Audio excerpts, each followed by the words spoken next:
Salut les fans de foot, vous êtes prêts pour votre dose quotidienne d'infos croustillantes?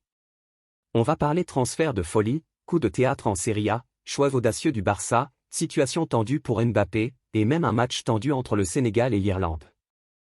Reste bien jusqu'à la fin, il y a du très lourd, alors installe-toi confortablement, abonne-toi et active la cloche de notification pour ne rien rater. On démarre tout de suite.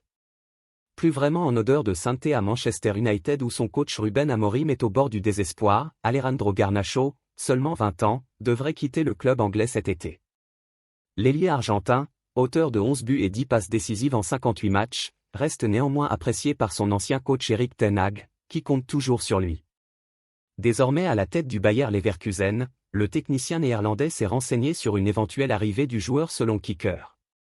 Alors que Florian Wirtz se dirige vers Liverpool, Leverkusen aimerait bien renforcer son secteur offensif pour la saison à venir. Du côté de Bergame, un changement majeur se profile. Gian Piero Gasperini ayant été officiellement nommé entraîneur de l'AS Roma, l'Atalanta s'est activé pour lui trouver un successeur. Malgré des échanges avec Thiago Motta, ce dernier ne sera pas choisi. C'est finalement Ivan Juric qui prendra les commandes de l'équipe. À Milan, la quête d'un nouvel attaquant s'intensifie en vue de la saison 2025 à 2026, qui se jouera sans compétition européenne. Selon Sky Italia, Matteo Retegui figure en tête de liste des priorités. Meilleur buteur de Serie A, il représente une cible stratégique alors que Luka Jovic pourrait partir et que Tammy Abraham est attendu de retour à la Roma. Malgré le coût élevé de l'opération, estimé à 45 millions d'euros, Milan reste intéressé. La Juventus garde aussi un œil sur le dossier, sans encore s'engager. Du côté du Barça, malgré des finances toujours dans le rouge, le club catalan veut se renforcer pour confirmer sa belle saison ponctuée de 3 trophées. Luis Diaz est la priorité pour renforcer l'attaque, et les Blaugrana ne comptent pas se disperser. D'après Mundo Deportivo, ils ont même refusé un échange entre Fermin Lopez et Christopher Nkunku. Le jeune milieu formé à la Masia est considéré comme un joueur d'avenir, avec une belle progression cette saison, 46 matchs, 8 buts, 11 passes décisives. Même si le profil de Nkunku est apprécié, et malgré sa volonté de faire un effort sur son salaire, le Barça ne veut pas se séparer de l'un de ses joyaux. L'Inter Milan, de son côté, prépare une petite révolution. Avec un effectif expérimenté, voire vieillissant, les Nerazzurri veulent injecter de la jeunesse. Luis Enrique, en provenance de l'OM, devrait être la première recrue. Mais une autre cible attire l'attention, Rasmus Jolin. Selon The Telegraph, Manchester United, qui ne souhaite pas vraiment s'en séparer, pourrait changer d'avis pour une offre avoisinant les 47,5 millions d'euros. L'Inter envisagerait un prêt avec option d'achat, une formule qui pourrait faire mouche. Milan explore aussi des alternatives à Adrien Rabiot. Alors que Massimiliano Allegri surveille son ancien joueur de la Juve, les Rossoneri s'intéressent aussi à Granit Xhaka, le milieu suisse de Leverkusen. Sous contrat jusqu'en 2028, Xhaka perçoit un salaire annuel compris entre 2 et 2,5 millions d'euros net. Un montant raisonnable pour Milan, surtout que le joueur est évalué à environ 15 millions. Rabiot, Xhaka, ou les deux? Affaire à suivre. Pendant ce temps, la presse européenne ne parle que de Kylian Mbappé, dont le bilan en tant que capitaine des Bleus suscite le débat. L'équipe dresse un constat mitigé, une Coupe du Monde 2022 frustrante malgré un beau parcours, un Euro 2024 décevant, un repositionnement dans l'axe peu concluant, et une influence jugée trop faible dans les moments clés.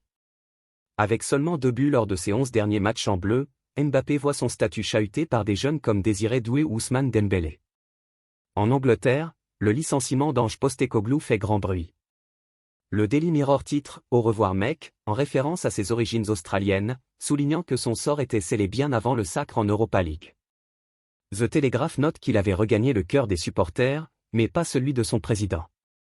Et en Italie, c'est la colère qui gronde après la lourde défaite 3-0 de la Squadra Azzurra contre la Norvège. La Gazzetta dello Sport parle de désastre, allant jusqu'à écrire « ça suffit ». Une nouvelle non-qualification pour la Coupe du Monde est à craindre, ce qui serait une 3e absence consécutive. Seul point positif, le courage de Coppola et le tir cadré de Lucas, dans un match par ailleurs catastrophique. Enfin, du côté du Sénégal, les Lions ont évité de peu la défaite à Dublin contre l'Irlande, en arrachant un nul 1-1 dans les derniers instants grâce à Ismaïla Sarr. Aligné avec un 11 largement remanié, la sélection a montré du caractère malgré une prestation inégale. Ce résultat permet aux champions d'Afrique 2022 de préserver leur invincibilité depuis septembre 2023. Prochaine étape, un gros test contre l'Angleterre de Thomas Tuchel, ce mardi 11 juin au City Ground de Nottingham. Une rencontre qui s'annonce électrique et qui permettra de jauger les ambitions sénégalaises à l'approche des prochaines grandes compétitions internationales. Quel avenir pour Randal Kolo Muani? Prêté par le Paris Saint-Germain à la Juventus Turin, Randal Kolo Muani s'apprête à faire son retour dans la capitale française, mais son avenir devrait lui s'écrire loin des nouveaux champions d'Europe. Ça bouge pour Randal Kolo Muani. Barré par la concurrence et peu utilisé dans le système de jeu de Luis Enrique, l'international français, 30 sélections, 9 buts, s'est finalement envolé dans le Piémont l'hiver dernier. Prêté à la Juve par le Paris Saint-Germain, l'ancien attaquant du FC Nantes a d'abord fait forte impression, inscrivant 5 buts lors de ses 3 premières apparitions sous le maillot turinois. Finalement auteur de 8 buts et 2 offrandes en 23 matchs toutes compétitions confondues, le natif de Bondy voit son avenir une nouvelle fois largement discuté. Comme indiqué par RMC Sport ce vendredi, une information que nous sommes en mesure de confirmer, le droitier des 1m87, qui voit son prêt se terminer le 30 juin prochain, va dans un premier temps poursuivre l'aventure de quelques jours avec la vieille dame. En effet, le Paris Saint-Germain a donné son accord pour que le joueur de 26 ans participe à la Coupe du Monde des clubs, 14 juin au 13 juillet, avec la Juventus. RKN disputera le mondial des clubs avec la Juve. Après la compétition, RKN devra toutefois régler son futur. Toujours d'après nos indiscrétions, ce dernier ne devrait pas se faire dans la capitale française. En effet, malgré un contrat courant jusqu'en juin 2028, l'avant-centre passé par Francfort ne va pas rester au PSG. Dans cette optique, plusieurs clubs européens ont d'ores et déjà manifesté un intérêt et suivent le profil du Français de très près. De son côté, la Juve, 4e du dernier exercice et désormais entraînée par Igor Tudor, a bien l'intention de jouer sa carte à fond et espère conserver le vice-champion du monde 2022 au-delà de la Coupe du Monde des clubs. À noter d'ailleurs qu'une décision sera prise à l'issue de cette compétition où les Turinois, placés dans le groupe G, défieront Alain, Manchester City et le Wydad AC.